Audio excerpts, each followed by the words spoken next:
सिंधु देश महान साथियों, काइंडली कुछ ॾींहं पहिरियों हिकु औरत हुई जेका पंहिंजे पाण खे दानेश्वर सम्झे पई, चए पई त सिंधी अंजाणनि सां ज़ुल्म थिए थो पियो। सिंध में कुझु अहिड़ा दानेश्वर वेठा आहिनि जेके सिंधी अंजाणनि जी तज़लील करे रहिया आहिनि, मां उन्हनि खे न छॾींदुसि। जीअं त कल्ह हिकिड़ो अफ़सोसनाक वाक़ियो पेश आयो उमरकोट में। इहे नियाणियूं कोई टिकटॉकर कोन हुयूं, इहे नियाणियूं कोई फ़ाशी न पई फैलाइनि। इन्हनि नियाणियुनि जी कल्ह तज़लील कई वई इन वजूहात ते जे इहे पंहिंजे घरनि में वेठियूं हुयूं।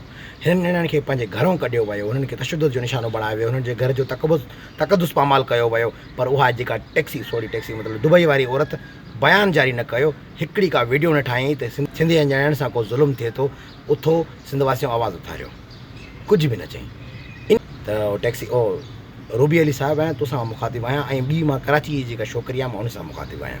त तव्हां तकड़ में उनखां माफ़ी था घुरो, चयोसि था त तव्हां मुंहिंजा आइडियल आहियो, मां तव्हांखे फॉलो कंदी आहियां वग़ैरह वग़ैरह। जीअं तव्हां हिकिड़ी हुनजे ख़िलाफ़ु वीडियो ठाही। सिंध जा उहे ई दानेश्वर तव्हांजे मसइले में बि ॻाल्हायो आहिनि। तव्हांजी अमड़ खे जॾहिं थप्पू लॻियूं त उहे सिंध जा नौजवान आवाज़ उथारनि पिया। सोशल मीडिया ते हिकिड़ो ई ट्रेंड हलियो, सुबुह जो ई तुंहिंजो मसइलो हल थी वियो।